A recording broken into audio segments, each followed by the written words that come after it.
I shall design this computer for you, and I shall name it also unto you, and it shall be called Guggeth's Guide to the Galaxy. Oh, what a dull name. Hey everybody, glad to see you again.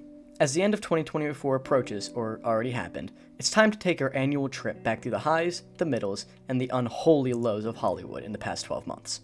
I hope everybody had their fair share of movies they enjoyed this year and had an overall amazing 2024, because I know I did. This year, like many others, gave everyone something to go see. Whether you like comedies, action movies, musicals, or animation, the movie industry delivered something for you and your loved ones to enjoy this year. Today, I'll be ranking based on the following criteria. Number 1, writing. Were the writers able to create something that truly inspired the studio, or was it greenlit to make a quick buck? 2, acting. Were the actors able to look at that script and bring the writer and director's vision to life in a way that they were entrusted to do so? 3, cinematography. Did the movie's director and cinematographer seem like they were attempting cool things, or just trying to get something in theaters quickly? And last, but certainly not least, 4, rewatchability/fun. If I couldn't see myself rewatching the movie outside of the theaters or going again, that probably means I didn't enjoy myself on the first watch. Before we officially get this show on the road, once again we'll have my king, Crazy Gamer Inc., providing some of his own opinions and commentary for certain movies this year. He was insanely busy with his own personal projects and still made time to join us today, so if you haven't yet for some reason, go show him some praise over on his channel. Link is in the description, the end card, and the eye in the top right corner right now. Hey gamers, Damon here. Guess who's back? Back again! Once again, I am talking about all the movies I've seen this year alongside my good friend Guggeth Entertainment. I'm pretty lazy and I don't know how to write introductions, so I'm just gonna hope there's a clever segue into the video.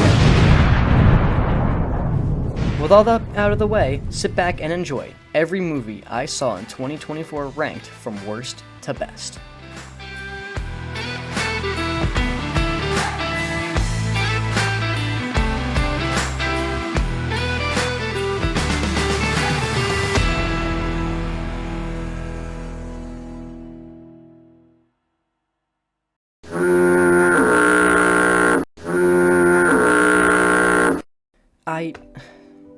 I give up. I don't even know what to say about this movie. Should this one even count? The animation truly looks like it's ripped right out of a Cocomelon YouTube short. To say that this movie is a step down from the original is a massive understatement that does not do the original justice. This is genuinely atrocious to look at, to the point where I kind of just want to put footage from the original movie over this voiceover. And even if you fully ignore how terrible this movie looks, there are so many other issues that persist throughout the entire terrible duration of this movie. One of the first things I need to address is why the f*** is Minion called Old Chum? I've seen people online try to say it was the studio's fun way of avoiding confusion with the little yellow guys, but if you see this and get confused with this, you are stupid. I'd also like to envision the scenario in my head where the studio tried to get every single original voice actor back from the original movie, but then they read the script for this and decided that absolutely none of them wanted to return. No harm to the cast that performed in this movie. I'd do anything for a DreamWorks paycheck too. I don't even want to talk about the rest of the plot this movie is supposed to have. The Doom Syndicate is an entire joke, similar to the rest of this movie. Everything that every character does throughout this movie could have been solved in a much smarter way. I couldn't agree more. It would be one thing if this was just some straight-to-streaming slop, but no, it's not. It marketed itself as a full-fledged sequel to a nostalgic movie that they knew had a great cult following. And the lack of respect and quality shown in this movie, while also being a shameless pilot for some shitty-ass TV show, only makes it worse. I made my own videos about this subject, so if you want to know more of my personal thoughts, you can watch that. But yeah, I couldn't agree more on what is objectively the worst movie to come out this year. I'll tell you what you get! Call the police! You get what you fucking deserve! Probably the most disappointing movie of the entire year, Joker 2. Expectations for this movie were ridiculously high, especially after how great the first movie was. The story, the characters, the plot, and the execution were all perfect to create another amazing DC movie. But when it came time for a sequel, I can't even explain to you what the hell happened. How do you have an astronomical fumble of this proportion? I first thought that maybe there was a different team behind this one compared to the first, but no. It's mostly the exact same people who worked on the first coming back for a second time. Warner Brothers were also extremely confident in this movie to the point where they did not test screen this movie to general audiences, only snobby movie critics with sticks up their butts. And guess what? The critics didn't even like this movie when it came out. When the audience and critic score both agree that a movie is bad, the movie is that bad. Most people's main issue with this movie was the fact that they took what the first one stood for and randomly decided to turn it into a musical for no actual reason. But see, I didn't have that issue. I adore musicals. Musicals is one of my favorite genres ever, with Tick Tick Boom being in my Letterboxd 4 favorites. But a bad musical movie is just far worse than a regular bad movie. Because at least in a bad movie, when there's supposed to be a super serious scene, they don't break out into a musical number right after. Another thing that's baffling to me is how do you fumble a musical when you have the inclusion of Lady Gaga, arguably the one redeeming quality of this entire movie. Nothing in this movie makes any sense whatsoever and made for one of the most confusing movie watches I've ever had the displeasure of sitting through. Don't even get me started on whatever the third act of this movie is supposed to be. Whichever writer decided that his arc throughout this movie that he was going to deduce to stop being the Joker after being sexually assaulted by prison guards needs to be blacklisted from Hollywood immediately. This movie was just severely disappointing in almost every aspect possible, and I didn't think that I had that high of expectations going into it, but damn. Oh boy, I've been wanting to talk about this one because it fucking stinks! I love the original Joker movie, not as much as I used to, but I still find it a very interesting and compelling film with a fantastic lead performance. This movie ruins everything the original tried to do and passes it off as a revision of the original and hates on everybody who enjoyed the first movie. Like, yeah, no shit, I wanted to see a further evolution of the Joker character. I don't want them to undo the entire point of the original movie because it ruins all the subtlety that the original sort of had. And it creates a miserable, annoying, and pretentious experience. But all of that could be ignored if the movie wasn't fucking boring. That makes you even more irritated every single time they sing a shitty musical number. Like, stop singing! He was in the Amazon with my mom when she was researching spiders right before she died. Okay, so we all knew that this movie was gonna suck, right? None of us are surprised that Madame Web wasn't a masterclass of cinema. And the thing that surprises me is that we live in the world where Madame Web is a better movie than a direct sequel to the 2019 movie Joker. Madame Web was one of 3 terrible Sony movies released this year to keep the rights out of Disney's hands, and it's easily the worst of the 3. Which really sucks because the character of Madame Web is actually a super cool idea when utilized properly. When she appeared back in Shattered Dimensions, I instantly fell in love with the concept of her character. The keeper of the Spider-Man multiverse personally weaving the web that connects all these stories together, that's awesome. So in typical Sony fashion, they take an amazing concept and run it into the ground for monetary value. All I want in this world is to be able to sit in on a board meeting of the Sony executives trying to figure out which of these movies to greenlight and which of them to shelf. Because who saw this idea come across their desk and actually liked it enough for someone to get hired to write an entire screenplay for Madame Web? There truly isn't that much more to say about Madame Web that hasn't been said before or after its release earlier this year. Before even writing this video, I honestly forgot that this movie even came out this year. The biggest crime this movie committed by far was having a stellar cast and giving them enough money to deliver these horrible lines. I just want to know how much money they gave Sydney Sweeney, Dakota Johnson, and Isabella Merced, who are all wicked talented actors with large careers, to star in Madame Web. This is honestly one of the worst movies I've ever seen in my life, but I already made a video about this movie. I don't want to repeat myself. This film blows. And with the movie barely making back its budget at the box office, it's safe to say that the Sony universe is dead. Oh, god damn it! Well, of course you won with those cards. Even Steve could have won with those cards. And all he can say is, hey-o! Shut the f*** up, Steve! Oh, he didn't watch this one. Lucky ass bitch. So I unfortunately had the displeasure of watching Borderlands this year. And yeah, it's one of the worst movies of the year!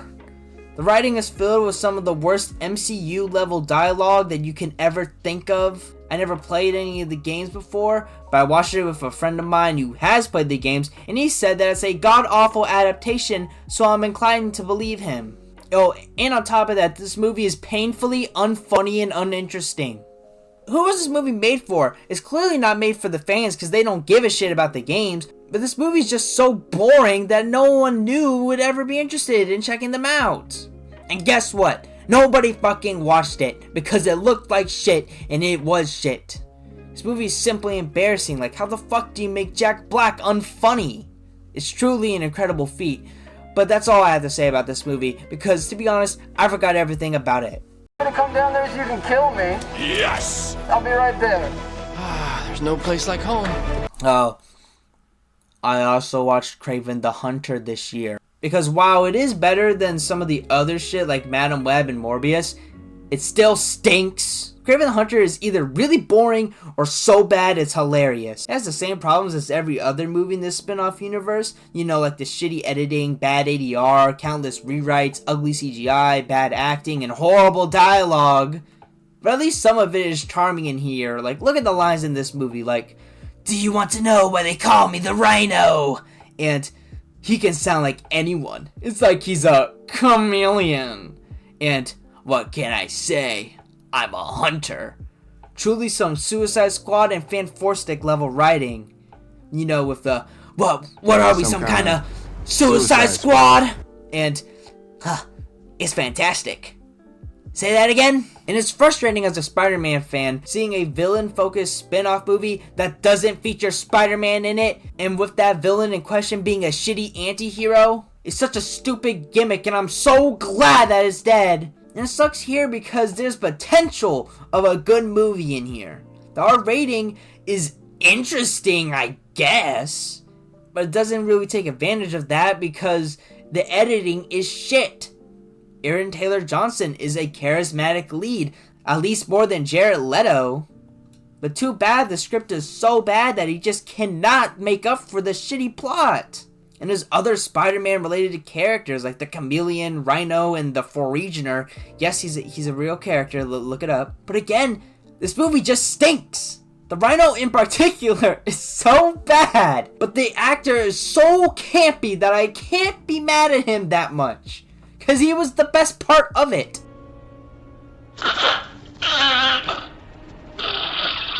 And the fact that they had the audacity to set up a traditional Kraven the Hunter movie is embarrassing. Because why didn't you just make that in the first place? Maybe you could have made money. Telling me this clown is a level 4 naughty lister? A level 4 naughty lister? So my parents forced me against my will to watch Red 1, starring The Rock. It was bad. Whoa! My main problem with this movie is the fact that it's just boring. It actually has some cool and interesting ideas, and actually has good casting, and by that I mean I like the fact that they casted J.K. Simmons as Santa. It's not a bad casting. That's the only good casting they have in this movie. But every bit of potential this movie could have had is wasted in the most boring story possible. The fact that this movie cost $250 million is just embarrassing, because this is probably my pick for the ugliest film of the year. It looks bad, especially in the North Pole. Like, I couldn't tell anything that was happening. And that's because like a third of the budget went to hiring The Rock for this movie, only for him to show up late and piss in water bottles. Good job, pal. I didn't laugh a single time at any joke that they made, and I only laughed at the movie because of how stupid some of the lines were and how bad it was. I literally just watched this movie and I forgot nearly everything about it. And it's just not worth your time. Watch Jingle All the Way if you haven't already. That movie is actually the best piece of fiction ever made. Oh my god, I'm being so distracted. This movie stinks, but you already knew that. I'm out of here.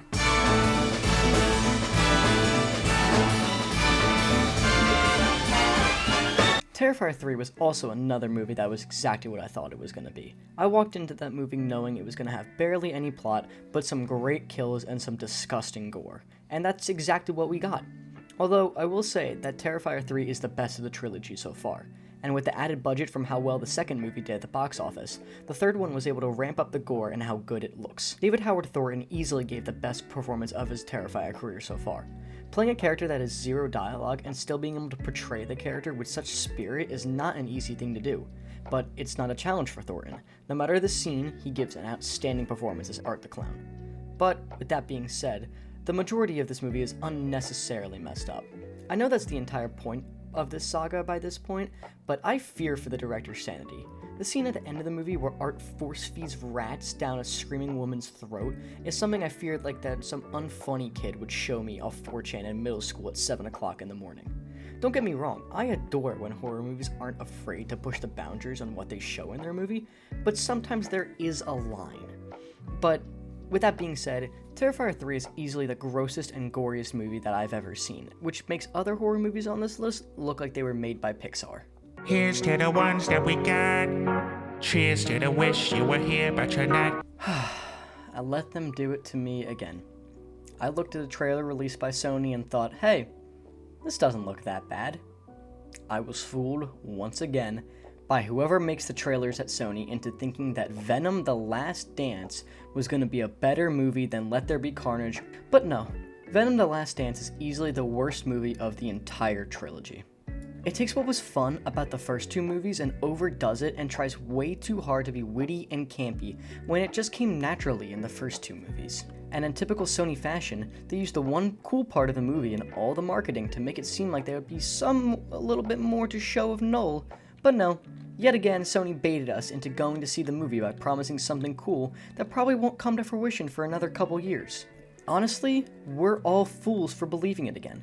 The same stuff happened with Morbius a couple years back with all the Vulture and Spider-Man references, and look how that turned out. Despite all of that, all the expectations I had for this movie was that it was going to be fun and not boring, and it couldn't even deliver on that. The first two acts of the movie were extremely boring and felt like an absolute chore to sit through. Sure, there were a few fun moments that woke me up from my coma, like when Miss Chen and Venom started dancing after Venom went gambling for absolutely no reason. But no real fun happened inside the movie until the final act, where it's an all-out symbiote fight. And it's ridiculous that a movie can have absolutely no sauce for the entirety of it, and then the final act decide it just wants to do something with its runtime. The only reason this movie is somewhat high on the list in terms of bad movies released this year was because they managed to make me feel something from Venom's sacrifice. Something I did not expect them to do, but they did just well enough that it wasn't fully a laughingstock. No, it didn't have me shedding a tear or clapping at the screen, but it was still a good attempt. They truly leaned into the aspect of Eddie losing a best friend that was part of his life for such a little amount of time, but made such a huge impact on his life. And I love it when stories do that, and somehow Venom: The Last Dance had that. But instantly, any possible emotion I felt during that scene instantly left my soul when they started playing Memories by Maroon 5 as a yaoi montage of their adventures played. Instant assassination of any potential emotional value that could have come from a sad movie just like that. Down the drain, flushed away, gone. Fuck you, Sony. I don't have much to say other than Venom! I got that Venom. There's no one here beside me. My problems have all gone. Oh. Yeah. This is a movie that I watched this year. Chat, I'm gonna be so dead ass. I was barely paying attention to this one. My parents forced me to watch it, and I haven't even seen the original Beverly Hills Cop. I mean, they filled me in on the lore, and I could tell that this is a good movie that actually has an interesting plotline that I bet I would have cared for if I watched the other movies, but I haven't. And I think I was busy editing a video. This movie was fine, but honestly could care two lucks of a fuck about it. I'm gonna let the finger decide. Wait. Whoa. What is happening? The Dragon Warrior! It's... Ooh, yes! I get to talk about Kung Fu Panda 4 now! Because it seems like Galgos didn't get to see this one. But that's okay, because I'm a day one Kung Fu Panda fan. This series means a lot to me because of how surprisingly mature and brilliant they are. With amazing action, character arcs, animation, humor. Even the third film, despite being the weakest of the three, is still really good. Like, bro, it has Walter White in it! But this movie doesn't have any of that. All those amazing qualities that I mentioned are thrown out the window, and what we get is pretty much what you would expect when you hear the title Kung Fu Panda. This film is just not funny. at all. I don't know what it is.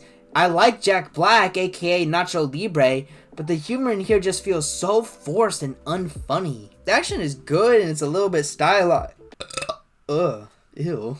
The action is good as always, and it's a little stylized, but it doesn't really matter when the plot is so mid. It reduces Poe's character development just to make room for the new Awkwafina character, who I'm sorry, I just don't care about. And the villain, the chameleon, is fucking ass. Motivation is so dumb because what are you talking about that she was too small to learn Kung Fu?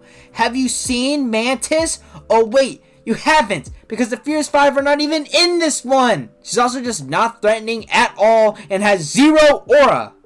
Her powers are the only interesting thing about her, but it's just an excuse to nostalgia bait with the older villains. And it feels so weird, because you are telling me that all these villains, Tai Lung, Kai, and even Lord Shen, the man who committed mass genocide on Poe's entire family, all bow down to Poe and accept him? That is some bullshit. All that aside, this movie isn't really that bad. I know, I was just talking mad shit about it, but that's just coming from a longtime fan. On its own, it's not that bad.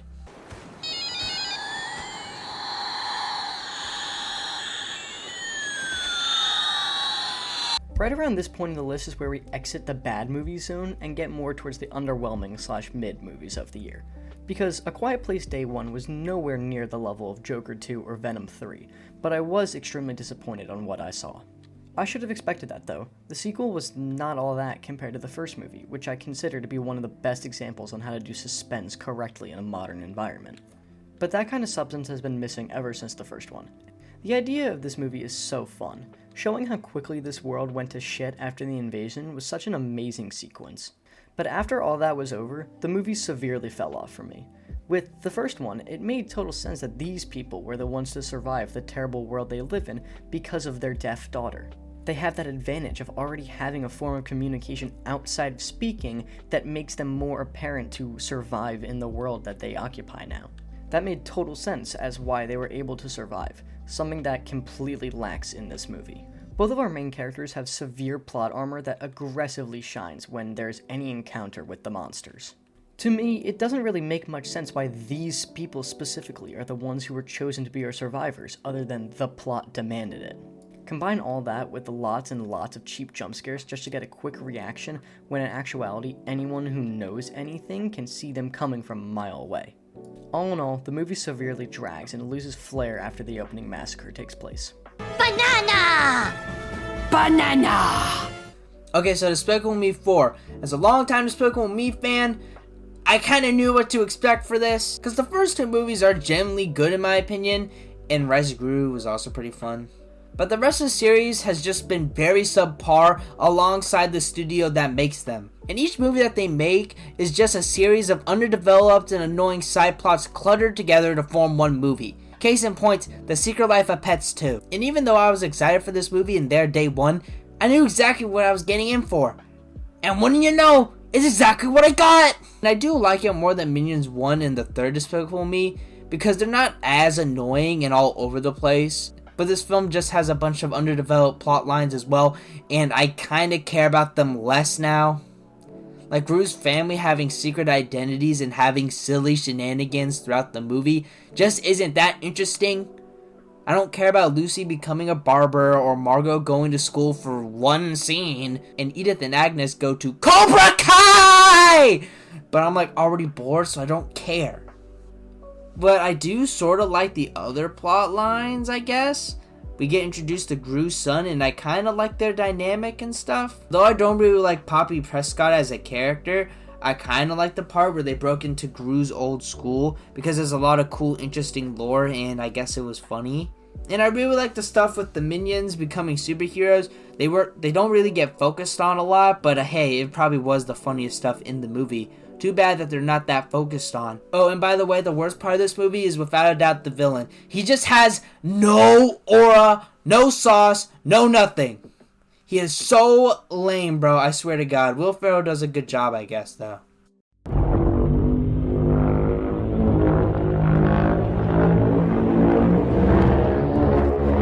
arguably the stupidest movie of the entire year, was actually extremely entertaining throughout the majority of it. The first Godzilla vs. Kong movie finally puts the two titans of this universe against each other in spectacular fashion, so when they announced that they were going to have them team up against a common foe, I was a little bit skeptical at first. But they managed to do it in a way where it didn't just erase everything that the previous movies stood for. Godzilla and Kong did not end on bad terms, but they weren't really best of friends by the end of the first movie. This movie easily highlights that with some of the best fights between the two before they decide to be best buddies. But while the fights are the best part of the movie as usual, the biggest flaw of this entire film is pulling an ERJB. They just made the villain of this movie a reskin of both Godzilla and Kong because they ran out of ideas on how to properly power scale the guy from Fortnite. Compared to the first one though, they easily stepped up the fights and how they are choreographed. Unfortunately, this movie suffers from the same problem that every single one of these monster movies suffers from, and it's that the human subplot is obviously nowhere near as interesting as the giant CGI fights that you bought a ticket for. I used to think it was impossible for me to care about the humans inside these movies, but Godzilla Minus One last year was able to make me care about the smallest characters even tucked away far in the background. By this point in the saga, they have fully nailed the giant monster aspects of these movies. That area needs zero improvement, but in order for these movies to get any better, they need to start writing the humans to make them somewhat interesting while they fill the gaps between the giant CGI monster fights that everybody is truly there for. Okay, bro's being a little bit too harsh because I low-key had fun with this movie. It's like a 7 out of 10, but like, I had so much fun with it, bro. I like how they actually focus on the monsters this time around. And the characters don't feel that bad or boring either. But of course, my highlights of the movie gotta be whenever they focus on Kong. Like, I love the part where he throws the little kid around. And I like the part where he punches the other monkey arguing with him. And the villain monkey is also really cool and stuff. I mean, yeah, Godzilla does get sidelined pretty hard in this. But I don't really mind because one, the final fight is peak, and second of all, I'm mainly a Kong fan, but I guess if I was a Godzilla fan, that is a valid comparison, I guess. I don't know, bro, this movie's funny as fuck. The Monsterverse has low-key impressed me on their consistent quality.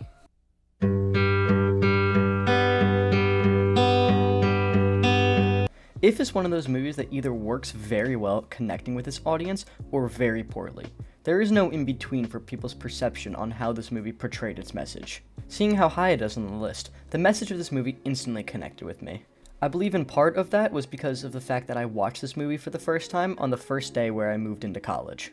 But at its core, If is a beautiful movie all about growing up. Its message speaks to people who believe that in order to be an adult, you need to leave everything that you enjoyed in childhood behind. Which is the furthest thing from the truth, and I adore that a movie was finally able to highlight and comment on that. This movie is just extremely heartwarming that highlights how great the imagination of each person in the world can be. The home of the abandoned imaginary friends, being filled with some of the most diverse and crazy character designs, is such a nice comment on how everyone's imagination in the world is truly diverse and different from one another. People all over this world have different ideas of what their ideal imaginary friend would be. Each character is a reflection of the personality of their host. But despite all that praise, parts of this movie fell a little flat. First off, the twist with Ryan Reynolds was extremely obvious and definitely could have been set up a little better. And don't leave me an annoying comment of, oh, it's a kids movie. Shut up. Kids deserve well-written stories too. The highlights of this movie definitely outshine the rest of the duller and normal moments, and by comparison, they kinda just drag at some points.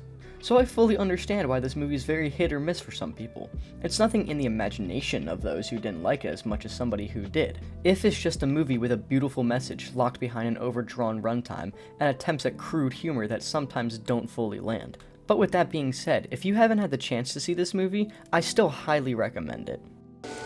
Are those dogs fresh? I put them on yesterday. Well, give me one.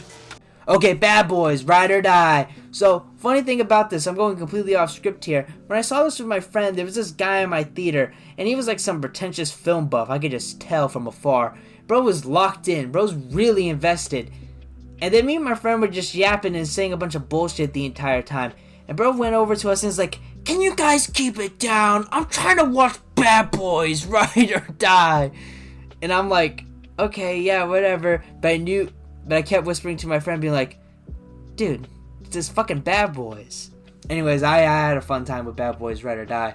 Like, I literally never seen any of the Bad Boys movies before, and I only watched the first one in preparation for this. I just low-key forgot about the other two. And that first movie is pretty mid, bro, but this movie is pretty fun. I really love the direction in this movie. Like, these guys know how to make a cool action scene.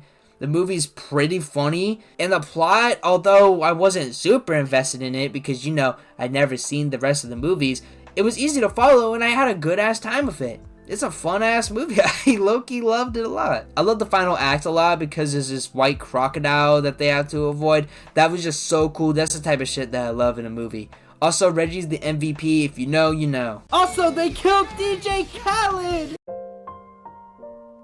Let's go golfing. Let's go golfing. Life will have roadblocks. God did. Let me in now, and it can be nice. Longlegs was one of many horror movies I watched this year, and was actually the only one I've seen twice so far. Oz Perkins instantly solidified himself as an outstanding horror director with his debut film.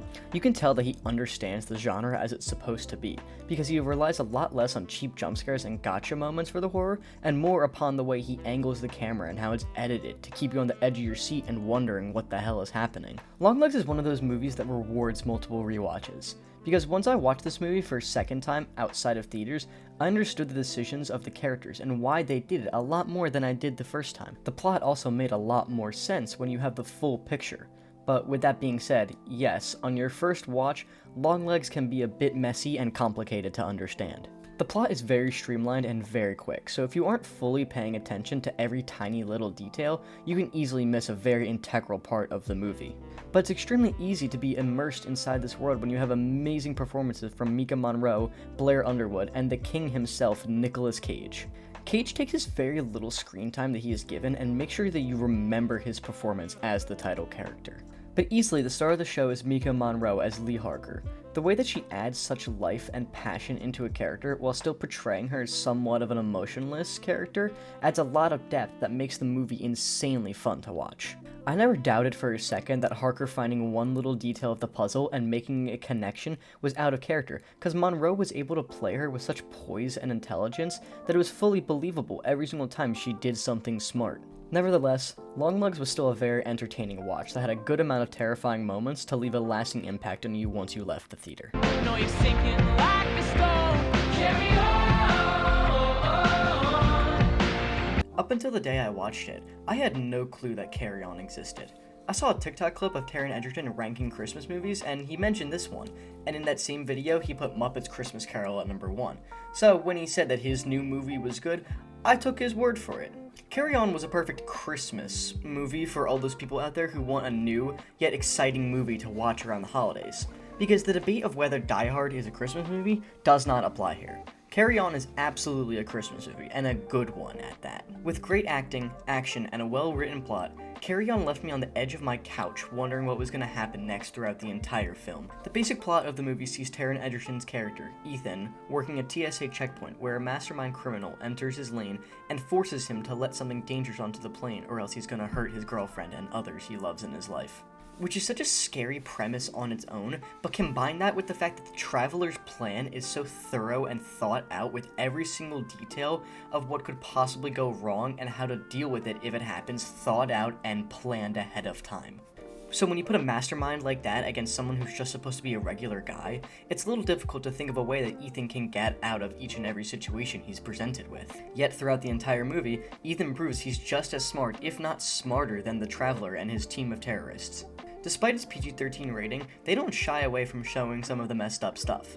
I took it lightly because of the rating at first, which is something that I sorely regretted. I didn't think they'd be able to go as hard as they did with that rating attached, but they pushed the boundaries of that rating every single second the movie goes on. One of my only issues with this movie is that it takes a little bit to catch on. The first 30 minutes before Ethan encounters the Traveler is very slow to get onto, but once he starts that first conversation, you understand the threat of the situation almost instantly. The Traveler is also an absolutely terrifying guy, because he's just a normal dude, but he's willing to do the difficult things that need to get done. Jason Bateman playing such a normal guy with this kind of attitude is absolutely terrifying. His performance clashing with Taron Egerton's is such an interesting watch. So if you haven't heard of Carry On yet, I don't blame you, but I highly suggest making some time to pop over to Netflix and watch this banger before the holiday season ends. Through the Black Plague, and I had a pretty good time during that. I've seen The Exorcist about 167 times, and it keeps getting funnier every single time I see it! Beetlejuice Beetlejuice definitely wasn't my most anticipated movie of the year, but it definitely did surprise me on how much I liked it. I always liked the original, but was never on my yearly rewatch for Halloween movies. While yes, it's a legacy sequel that some people could see as too fanservice-y, I enjoyed myself throughout the entire movie. With the entire cast returning from the original movie minus a gross sex offender, there was very little chance that this movie wouldn't be good. Because when you have the extremely talented Winona Ryder paired with Michael Keaton again, you have an amazing bond on screen for everybody to enjoy.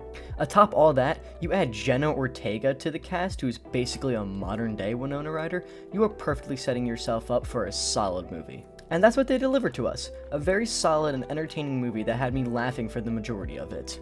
Beetlejuice Beetlejuice is genuinely one of the funniest movies released this entire year, and even with this movie being a legacy sequel, it never feels like it's trying too hard to be the original movie, which is very difficult to do when essentially the entire cast is back, director is back, writers are all the same, and the composers are all returning from the first movie. With all that stacked against it, Beetlejuice Beetlejuice has enough of its own flair to stand out in a wonderful way from the original.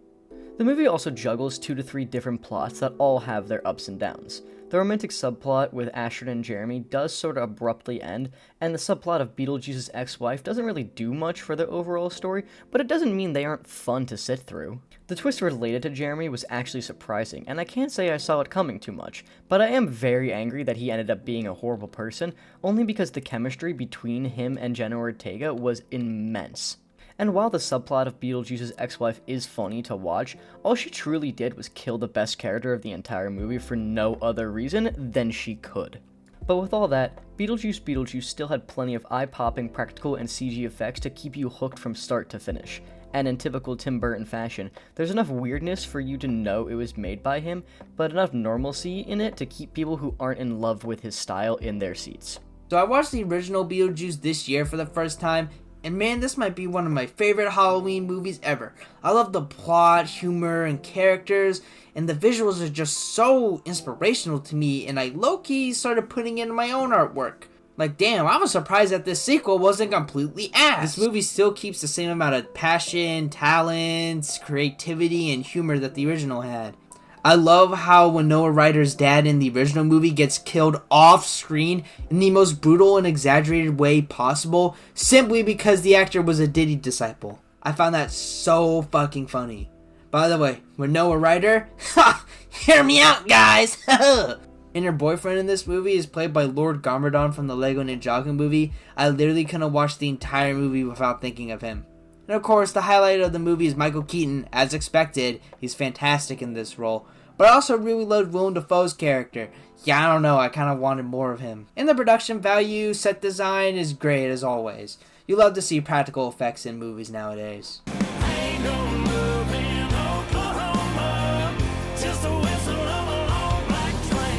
Hey, speaking of legacy sequels, here's a movie I had absolutely no clue was a legacy sequel until after I watched it and somebody told me. Maybe that makes me a dummy, or maybe that just solidifies how well this movie stands out from its original counterpart. Twisters is one of those movies that benefits from being done in the modern age. Sure, the original movie was still a well-done movie for the time, but with this modern technology we have, a movie of this caliber would make a sick Victorian child keel over if they witnessed it. It almost made me keel over after seeing this movie after having the wonderful experience of seeing it in 4DX. Which definitely made me overestimate how good this movie truly is in the long run, but nevertheless is an outstanding movie. Thankfully, this movie does not suffer from the Godzilla effect of the human characters being so insanely boring and just there to take up the time while the big CGI thing isn't there. Daisy Edgar Jones as Kate could be in contention for one of my favorite protagonists of the entire year. Her character is so smart, so confident, and so well written in every single scene that she's in. And even with that smartness, there are still moments where she doesn't immediately know the answer, instantly grounding her character and making her fully believable in a movie with fire tornadoes. The way that Jones adds such depth to the character with every single tiny mannerism she performs, it shows that her character is still haunted by what happened to her in the opening scene, but even by the end where she's out of her shell a lot more, it still impacts her and still haunts her to this day. Which is such a powerful way to write a character that has gone through such a traumatic event caused by previous actions. With all that praise towards Daisy Edgar Jones, you'd think that every other character in this movie is dull and bland, but thankfully that isn't the case either. Glenn Powell as Tyler Owens also had an amazing arc throughout the movie, along with his entire gang. When they are first introduced, they are seen as the antagonists with how obnoxious they are acting, but through the course of the movie, they fully shift in the audience's perspective. Yet the acting and the characters aren't written any differently, because it was our perspective on these people that were wrong. They weren't the actual flaws of the characters themselves. This movie does a fantastic job of subverting your expectations for how characters act and their behavior throughout. And for a movie all about dangerous tornadoes, that part of the movie easily keeps you on your toes the longest. And all this praise comes from the moments where the characters' lives aren't in danger. So just imagine how much of a step up there is in acting quality when there's an insanely massive tornado that touches down right next to them and almost kills our character multiple times throughout this movie. This movie is why God invented the movie theater, and specifically 4DX. But with that mention of 4DX, the reason that this movie is just shy of our top 10 is because it suffered on rewatch when you're at home. I know obviously no movie is as good as when you see it first in theaters, but this is one of those movies that it doesn't feel the same without that attached theater experience. Behold the head of your precious queen, Furiosa! So I was pretty excited to see Furiosa, and it was great! Just not as amazing as Fury Road. The story is great. Seeing Furiosa's origin and revenge is really compelling, with an amazing performance by Anya Taylor-Joy. And Chris Hemsworth steals the show in this movie. This is one of his best roles ever. And the action and effects are still really good in this movie, but everything's sort of a downgrade from Fury Road. I don't know, like some of the CGI and shots just look a little bit fake, and it kind of took me out of the experience. And in a movie like this and Fury Road, that's kind of something you don't want to do. It's not a big issue or anything, but man, it did take me out of the experience from time to time. Like, bro, what the fuck was that powder baby? What the fuck was that? And I'm not gonna lie, it did feel very long and kind of boring at times, but still, this is still a great and underrated movie, and it's really unfortunate how this movie underperformed at the box office.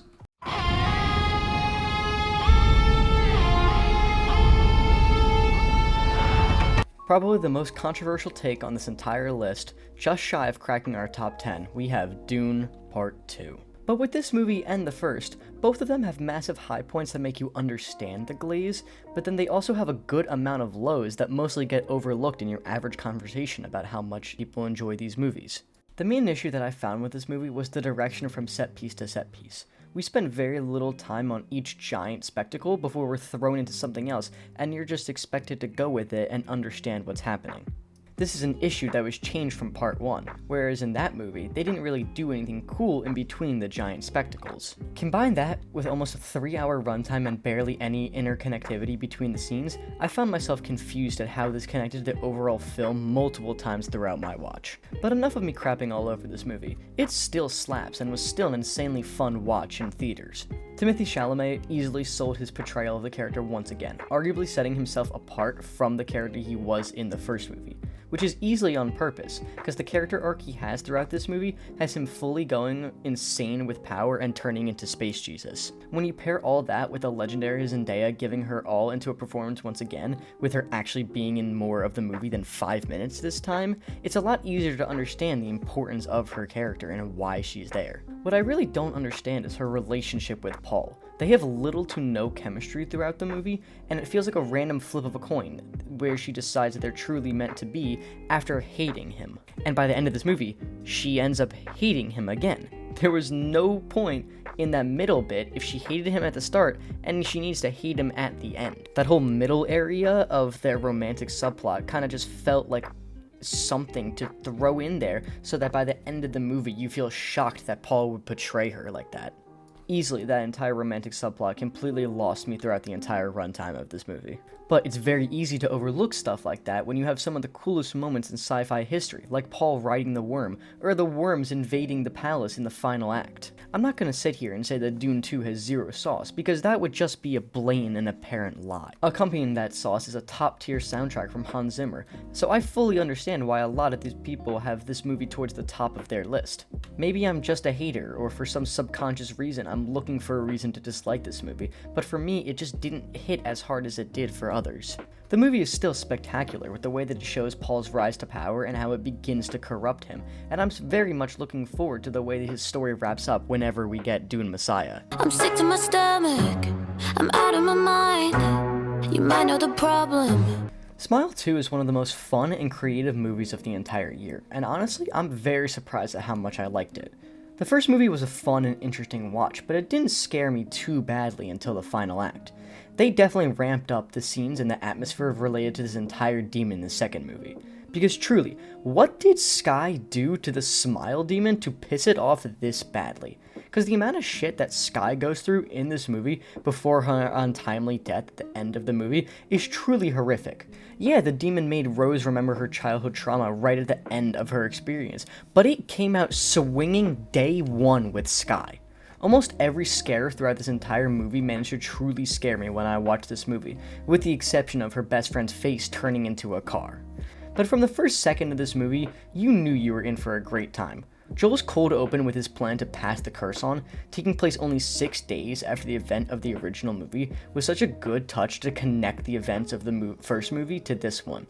But in full seriousness, the fact that Naomi Scott isn't in contention for awards this season is genuinely ridiculous. Her performance throughout the entire movie keeps you on your toes throughout the entire runtime. Sosie Bacon was an amazing actress in the first movie, but Naomi Scott takes everything good about that original performance and raises the bar significantly. With great scares throughout the entire movie, and an outstanding performance from Naomi Scott, I'm truly surprised that Smile 2 isn't higher on a lot of other people's lists.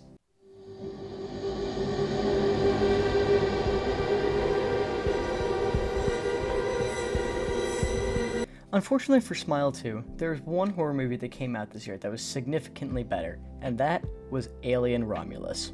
Alien Romulus perfectly understood the goal of what this movie was supposed to be, and it fully leaned into the horror aspect of the premise. And that's what's truly lacked with these sequels in the Alien saga recently. They've leaned too much into the sci-fi element and have forgotten their roots as a horror franchise. Alien Romulus takes those roots and applies it with modern technology to make everything look better than it did in the original, and with that, you have a final result that rivals the original. They fully lean into the claustrophobic aspect of the location and have you holding your breath at several moments throughout the entire film. Truly my only issue with this movie is how the first act is paced. It takes a long while introducing all the characters and their motives, which isn't inherently a bad thing, but it's obvious that some of these characters are just in the movie to get the kill count higher up. Easily the standout of this entire movie is Kaylee Spaney as Rain, as she truly lives up to the legacy of Ripley. She has all the amazing characteristics of Ripley while standing out enough that she doesn't just feel like a clone of the original character. Within a matter of minutes of her being on screen, you understand her motives, and the world we occupy, both in parts because of the amazing world building given to us, and a lot in part because of Spaney's acting. I'm surprised I've gotten this far into the review without even mentioning our star player, the Xenomorph. The Xenomorph has always been my favorite horror movie villain amongst the couple that we always get movies for. The idea of this thing growing out of you and rapidly aging into this monster within a matter of hours is absolutely terrifying. And boy, they do not have this thing take it easy inside this movie. This specific Xenomorph that we got is so bloodthirsty and hate-driven throughout the entire movie. So when the third act finally arrives and you have that outstanding set piece set in zero gravity, ultimately ending in the Xenomorph's demise, you think the movie's over and our remaining characters can live happily ever after. But oh no.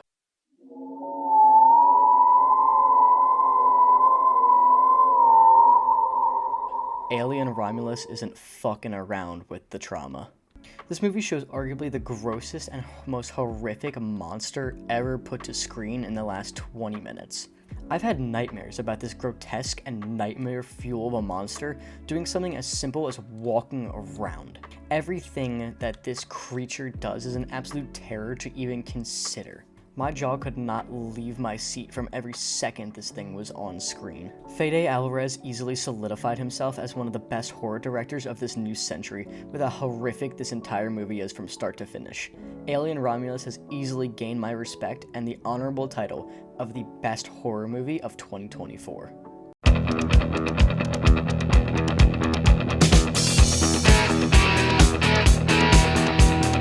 I love The Fall Guy so much.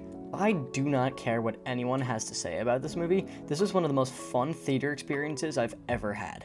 Sure, it's a terrible video game adaptation, but once you look past that, The Fall Guy is one of the best action movies released this decade. I will forgive you though if you tell me you've never seen this movie, or even heard of it. The marketing for it was terrible. I only heard about it from my friend who invited me to see it at the movie theater he worked at, a thing he solely regretted as the entire year I spent yapping about how much I truly loved this movie. But truly, how can you not love this movie? The Fall Guy is a movie all about the process of making movies, and I'm amazed that that idea hasn't been done in this fashion yet. While also just being an amazing movie, The Fall Guy is an absolute amazing tribute to the outstanding talent done by stunt workers on every single movie that needs stunts done inside of them. The opening monologue of the movie says it best. The entire job of a stuntman is to do the dangerous stuff and never be seen. The entire movie emphasizes this with large-scale stunts shown from the perspective of the main character and the ways that they can go wrong. And then when you already have an amazing action movie of this caliber and decide to throw Ryan Gosling and Emily Blunt into the cast, you have the recipe for an amazing movie. Their chemistry throughout the entire movie shines, and from the very first scene of their reintroduction, you believe the conflict of the movie instantly. Jody has every single right to be mad at Colt after the way he handled the situation of his accident, but then throughout the movie, you see their relationship slowly get built back up to how it started in the cold open. Every scene with these characters is hilarious to watch because of how great the chemistry is and how well written the jokes are. This movie has amazing comedic timing to the point where there might not be a single joke that doesn't land in the entire 2-hour movie, because the movie knows it's ridiculous and fully leans into it. Because let's be honest, what other movie do you know that has Ryan Gosling tripping off drugs and visualizing unicorns for the next 20 minutes of the movie? The Fall Guy is just genuinely one of the most fun movies of the entire year, and if you haven't done yourself the favor of watching this movie, I cannot recommend it enough. If you're anything like me and you have a passion for movies and the way that they're created, this movie fully leans into that aspect while doubling as its own film. I hope the message of this movie resonates with audiences also, and one day opens the eyes of the Academy to possibly get a Best Stunts category at the Oscars. The stuntmen who are vital to all the action movies we enjoy on a daily basis aren't getting the recognition they deserve, and I hope that changes one day.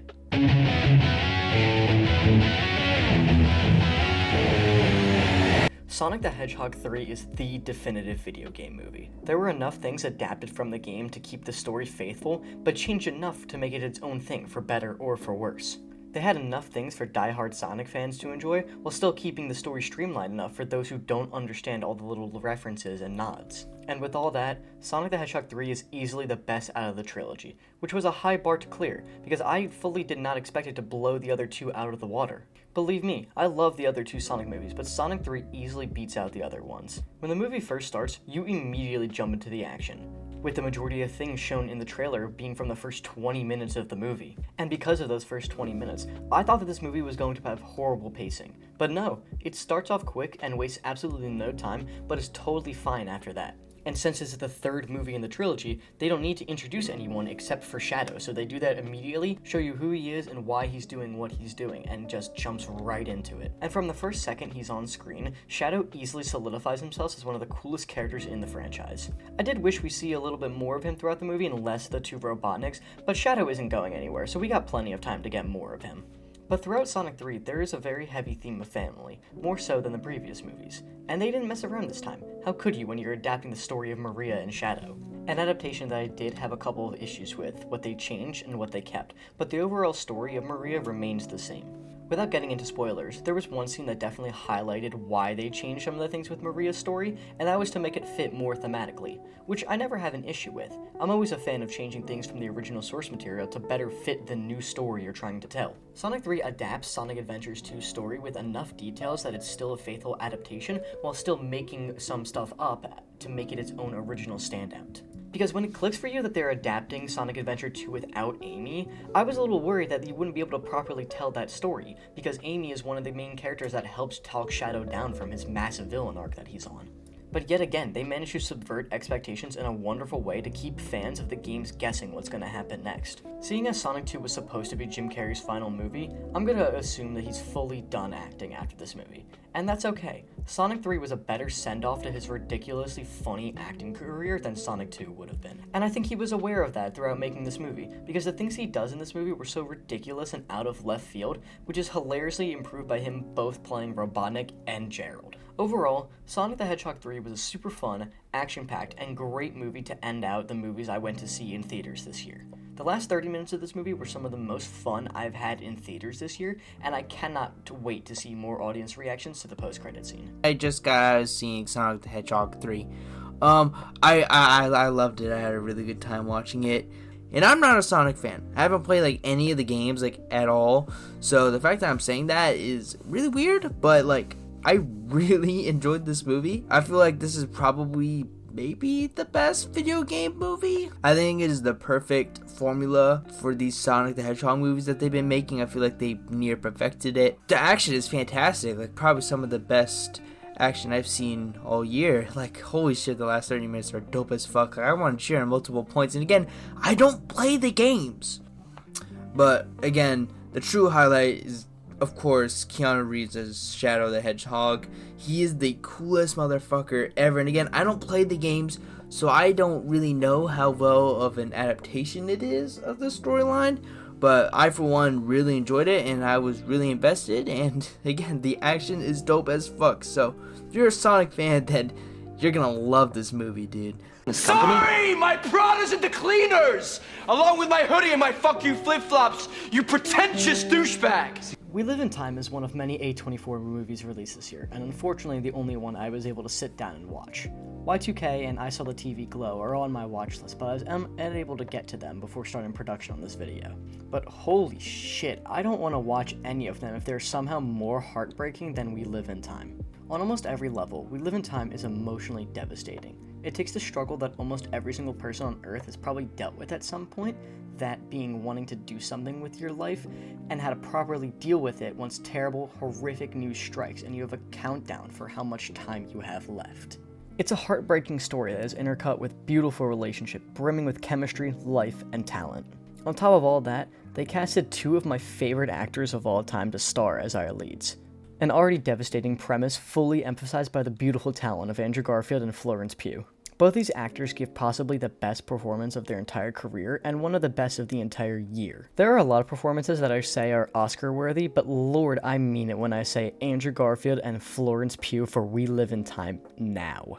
The story of them falling in love is truly one of the best love stories that's ever been put to screen. Starting from such a tragic event of hitting a pedestrian with a car, it has such a beautiful ending that emphasizes the theme that love is able to come from anywhere. Along with that theme, the movie also touches on staying in the present and how to enjoy what's right in front of you instead of wondering what could have been or what will eventually be. Something I think everybody watching can relate to and learn something from watching the movie. The drive to be remembered as great, not by the whole world, but by the people who are close to you, is the ultimate human goal. The movie highlights that you don't need to be remembered by the whole world, but as long as you made an impact on those close to you, that's what matters. And that's what's so heartbreaking about this movie at its core.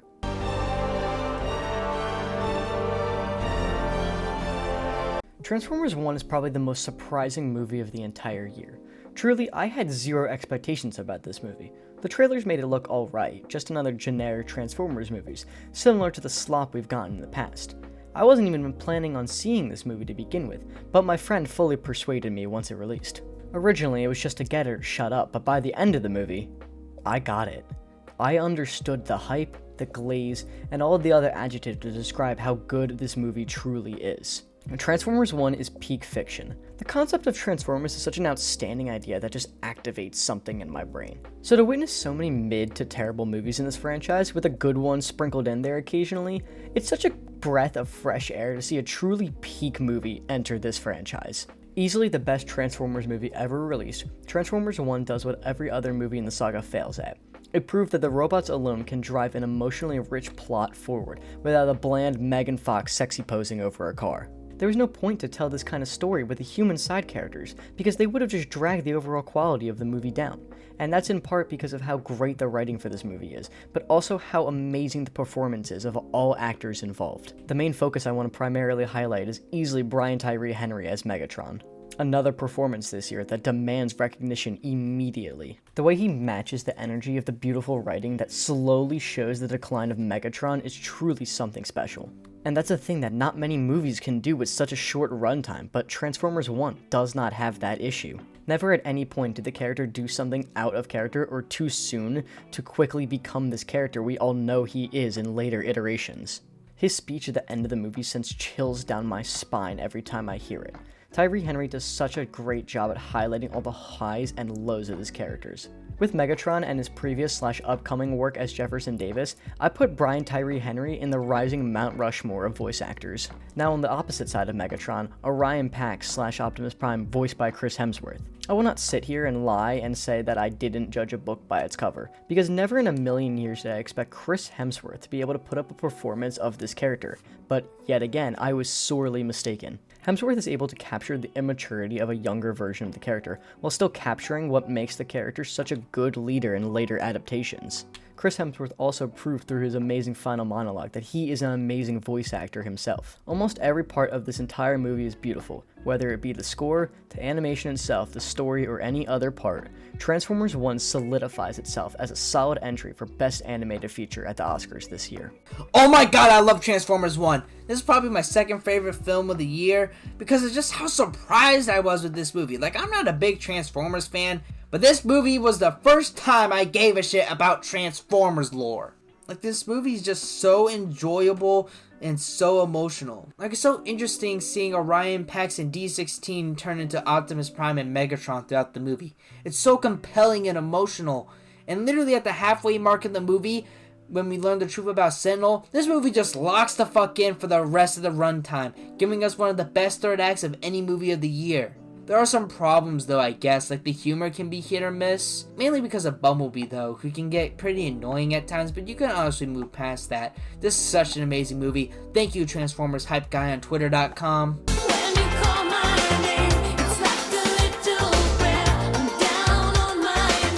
Deadpool and Wolverine was probably the funniest movie of the entire year by a long shot. But woven throughout the funny comedy bits remains a beautiful story about purpose. A theme you would never expect to see inside a Deadpool movie, but nonetheless, it's there.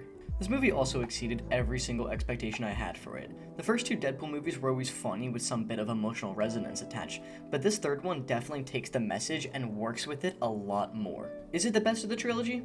No. I still prefer the first one over this, but by a very slim margin. But easily, I think Deadpool and Wolverine succeeds in the exact way that it needs to. This movie truly does not have a star player that stands out like in other movies. Every single actor in this film sets the bar and shines in their own way. I was definitely skeptical of the return of Wolverine like many others after the insane ending of Logan, but in my opinion, this opening scene makes it so much better. Coming into this film as someone who grew up with the later parts of the Fox X-Men movies, it was an absolute love letter to something that was very special to me growing up. Were those movies good? Most of them weren't, no, but they were still very special to me. So to briefly see small characters like Pyro, Toad, Lady Deathstroke, and other characters get as a little bit of recognition in their last outing was great. Deadpool and Wolverine is what Multiverse of Madness wanted to be when it came close to their cameos. Because unlike the Multiverse of Madness ones, these aren't the best part of the movie and don't steal the spotlight because how they're integrated into the story. This entire movie was just a fun, wonderful surprise. Because when it comes to recent Marvel movies,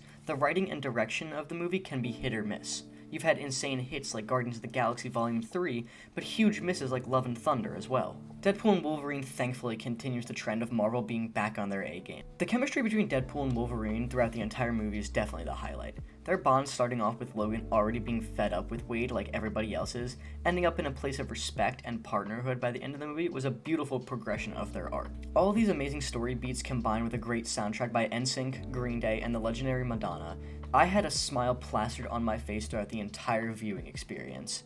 Almost every single joke landed, every fight was beautifully choreographed, and every character had a moment to shine and get their moment, making Deadpool and Wolverine easily one of the best MCU movies in recent years and of all time. Oh my gosh, guys, it's Deadpool 3! Deadpool 3! I pretty much think all three Deadpool movies are like on the similar level of quality. I love the scale of this one and how much they're able to get away with the Disney budget and all. But I will admit, visually and emotionally speaking, this movie is a downgrade from the previous two. Like, Wade's arc in here is just kinda undercooked, and I wish it was more interesting. And this is a problem with all the movies in this series, but they're just not as funny on rewatch. But that doesn't really matter, because what this film does do is generally great. It's such a fun action movie that shows its love for the Fox universe on its sleeves in such an entertaining yet charming way. It's probably one of the best MCU movies that we've gotten in a while, and it's just a nice change of pace. Also, I meant most critical when I saw this movie, so you know what? This movie can be this high up on the list. I don't really care. Inside Out 2 crushed me. This movie is emotionally devastating on every level from start to finish. When they first announced this movie, I had very little faith that it could hurt me on a similar level that the first movie did. Because the first movie came out at a point in my life where I also moved and had to leave my previous life behind. I didn't think they'd be able to match that personal connection I had to the first movie. Until they announced that the antagonist of the movie would be anxiety. Another thing that I and millions of others struggle with in my life. So they managed to match the personal connection yet again, but have it be something a lot closer to me since I've been dealing with it for a lot longer. And oh my god, Inside Out 2 has easily the best depiction of anxiety in any movie ever. Sure, Puss in Boots: The Last Wish handled it wonderfully, sparking the trend of movies trying to resonate with people that suffer from anxiety and panic attacks, but not many of them were able to truly capture what it felt like. Not Inside Out 2. It has zero problems perfectly adapting this complex and complicated emotion, which isn't surprising at all with how they perfectly handled the emotions the first time around in Inside Out 1. The old emotions who returned from our first adventure also have plenty of room to shine.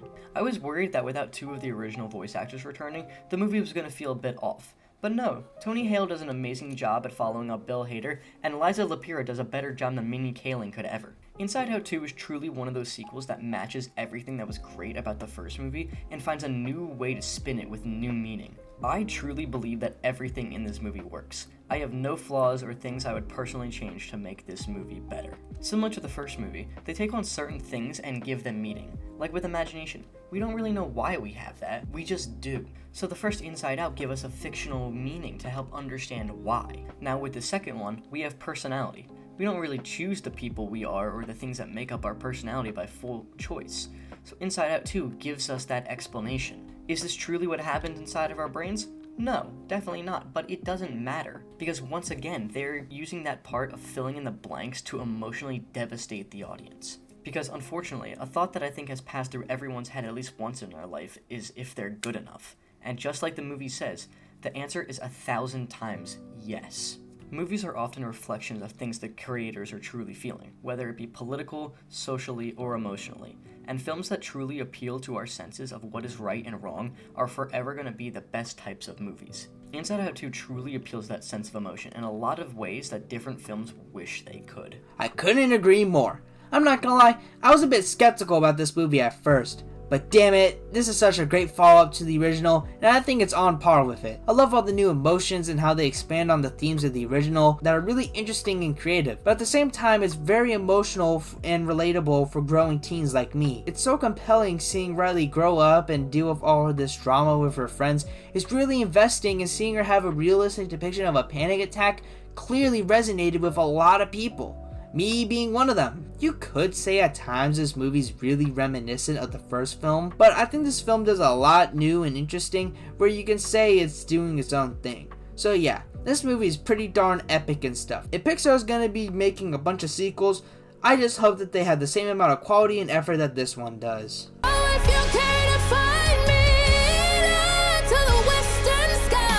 Remember all those minutes ago in our Joker 2 segment where I said, "But see, I didn't have that issue. I adore musicals. Musicals is one of my favorite genres ever." I meant it. Wicked is easily one of the best movies of 2024, let alone one of the best movies of the entire decade so far. Wicked is one of those musicals that you can tell it was built for the big screen. Sure, the original show on Broadway definitely allowed the story to be told in great proportions, but a silver screen adaptation easily highlighted every outstanding quality of the original and beyond. When I was first asked to go see Wicked, I was a bit skeptical because the movie was only adapting Act 1 of a two-act musical that equaled the runtime of the entire show. I thought that the movie was going to unnecessarily drag and have terrible pacing issues, and I have never been happier to be wrong in my entire life. For almost a 3-hour movie, Wicked has outstanding pacing with its plot and music to keep you hooked and entertained throughout the entire runtime. And the pacing isn't the only thing that keeps you hooked. Every single actor in this movie delivers a stellar performance that perfectly immerses you inside the world of Oz. Cynthia Erivo fully deserves her place among the nominees for Best Actress this year at the Oscars. The way that she portrays Elphaba with such tiredness from all the glares and comments her entire life into the confident, powerful, wicked witch of the West by the end of the film leads for such a satisfying character development to watch as she gains more and more confidence for who she truly is. And her voice too. Oh my god, I don't even know where to begin talking about how outstanding her vocal talent is. From audition tapes they released in 2021 when this movie first began casting, it was clear that she was the person to get this job done properly. It's funny how much better a musical movie is when you cast people who can actually sing. You'd also believe that with how talented Cynthia is, she makes the entire other cast look like newcomers, but you'd be wrong there also. Ariana Grande as Glinda is another outstanding performance that just heightens the quality of the movie every time she's on screen. Her character arc is on par with Elphaba's, both acting and story-wise. She's one of those characters that on rewatch you hate at first because you know what they become eventually, and you're just waiting for that moment where they become the character you truly know. Similar to characters like Zuko, where he's an entire different character in season 1 of the show versus season 3 where he ultimately ends up. Because when she's first introduced, she's such an unlikable character that makes you reel every time she speaks or says a rude comment. But towards the end of the movie, she still feels like the same character, but with a heart this time. She truly cares for Elphaba by the end of this movie, something that is shown extremely well in the opening song, just through Ariana Grande's facial expressions. The absolute look of devastation on her face as she tosses the torch into the straw witch statues as civilians dance and celebrate the death of her old friend. Both of these actors deserve their Oscar nomination for the beautiful performance they put into every second of this film. I wouldn't even be surprised if they win either. I hope that Wicked is the Everything Everywhere All at Once of this year, sweeping the majority of the categories it's nominated for. Because Wicked is truly that good and deserves every bit of praise it's getting. Every single second of this movie has equal flair and enough substance to keep people who haven't seen the original musical interested and thinking about it until Part 2 releases of November 2025. And the fact that this movie is only a Part 1 doesn't even bother me. I'm just filled with so much pure excitement to see how they adapt Part 2 and hope they match the energy that they put into Part 1. Part 2 is instantly invalidated my most anticipated movies for 2025 video as it squeezes its way right into the top 3. I am that excited for the conclusion of this amazing story. And with Wicked being at our number 2 spot, there is only one movie left that claims the title of the best movie of 2024.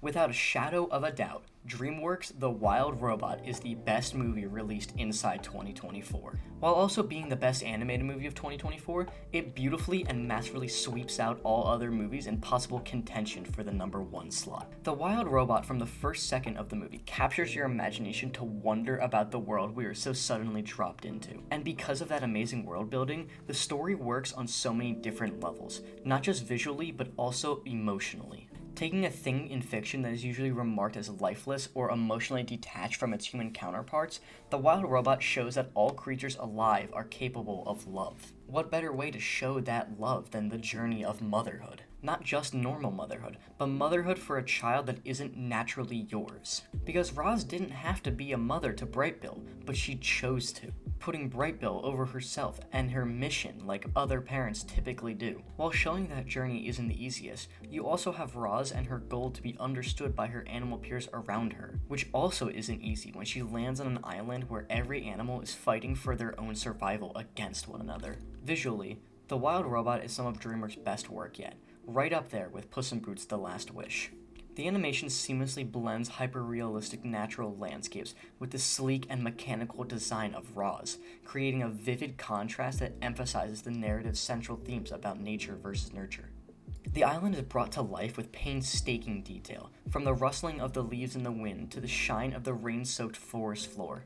Roz's visual design evolving throughout the movie is also outstanding, going from a clean, shiny, slick metal robot to a duller, moss-covered, and dirty robot shows her journey as she becomes one with the island, wearing its natural resources. So when you take that beautiful animation and amplify it with a stellar voice cast and score, the impact of the movie drives home even further. Lupita Nyong'o's performance as Roz is another one of my favorite performances of the entire year, ironically also voicing a robot. The decision to cast a warm and gentle voice for Roz was an outstanding decision that adds so much needed depth to the character, bridging the gap between her mechanical nature and her growing humanity. Similarly, the supporting cast of animal characters is brought to life with distinctive voices that perfectly match their personalities. While watching the movie, I didn't even realize that Pedro Pascal was voicing Fink, because I didn't have a reason to. The voice just fit the character so well that my brain didn't even begin to process it until the credits rolled and I saw his name. And that's how an animated movie is supposed to be. Cast the person who fits the character best, not whoever's name will get the most amount of butts in seats. Complementing the voice cast, like I said earlier, is the score.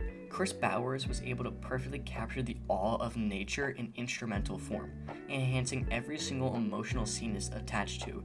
The score takes an already great scene and makes it so much better. Yep, we both easily agree that this is the best movie of the year. I'll keep it brief because Guggeth, he had a lot to say. But this is such a well-paced, emotional, funny, and beautiful movie from start to finish, with gorgeous animation to amazing performances that brings life to already great and interesting characters and really mature writing. It's insane to me that a kids movie is more respectful for its audience than a movie like Joker 2 that thinks it's so highly of itself where it's anything but good. Sorry, man, I got distracted. And I can probably speak on behalf of me and Guggeth that you guys should definitely go out of your way to watch as much movies as you guys can. Just don't watch something because it's mainstream. Go out of your way, check out as many movies as you can and support anything that you want. You know, shit that isn't ass, like Kraven the Hunter. Next year, I'm personally striving to watch as many movies as I can. This year, I was just simply too busy watching Jingle All the Way starring Arnold for the millionth time. Put the cookie down now! Okay, that's enough from me. See ya! Ultimately, The Wild Robot transcends its genre as an animated family film, offering a thoughtful commentary on the battle between our growing industry of technology and the natural world we were born into and tasked to protect. Its masterful storytelling, groundbreaking visuals, and emotional resonance make it a standout in DreamWorks' already impressive catalog. By weaving together in a narrative that is both entertaining and thought-provoking, the film leaves a lasting impression, aspiring viewers to reflect on their own relationships with nature and the essence of life itself.